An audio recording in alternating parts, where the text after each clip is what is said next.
শীতকালীন সবজি শিম আবাদ করে বড় ক্ষতির মুখে পড়েছেন বরগুনার তালতলীর 2 শতাধিক কৃষক। শুরুতে সব ঠিক থাকলেও ফুল আসার পরপরই শুরু হয় ভাইরাসের আক্রমণ। এতে কোটি টাকা ক্ষতির আশঙ্কায় তারা। খোঁজ নিয়ে কৃষকদের সহযোগিতার আশ্বাস কৃষি বিভাগের। সুমন শিকদারের প্রতিবেদনে বিস্তারিত। মাঠ জুড়ে শিমের আবাদ করেছেন বরগুনার তালতলীর কৃষক।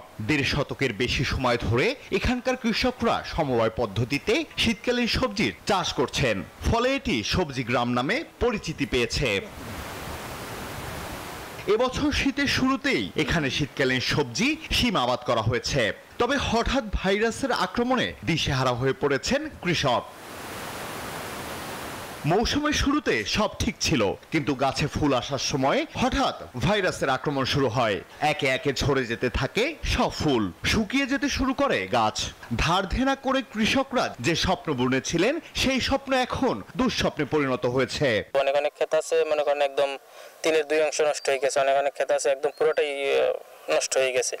কিন্তু এবছর আমরা সিম দিয়ে হয়তো এখন পর্যন্ত আমরা ঝুঁকির ভিতরে আছি। এবছর সিম গাছে এককাল শেষ হয়ে গেছে, সব হলুদ হয়ে গেছে। ওষুধপত্র কিনে দিয়ে কোনো কার্যকারিতা হয় না।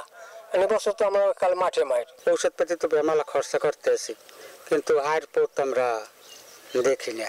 একটা গেট দিয়ে 3 লাখ 4 লাখ 5 লাখ কত কামাই করে, এবার হয় নাই। কৃষক বলছেন শিম চাষে এই মৌসুমে প্রায় 6 কোটি টাকা ক্ষতির মুখে পড়বেন। 80% গাছই হলুদ হয়ে গেছে, নষ্ট হয়ে গেছে। এর থেকে সিম আশা করা যায় না। যদিও সিম হয় সেগুলো বাজারে বিক্রি করা যাবে না, যাতে মানুষ খাইতে পারবে না। হঠাৎ কেন ভাইরাসের আক্রমণ হলো তা শনাক্ত করতে মাঠ পর্যায়ে কাজ করছে কৃষি বিভাগ। বরগুনা জেলায় এবছর 45 হেক্টর জমিতে শিমের আবাদ হয়েছে। ক্ষতি পুষিয়ে উঠতে সরকারি সহায়তা চান বরগুনার কৃষকরা। Desk report, news 24।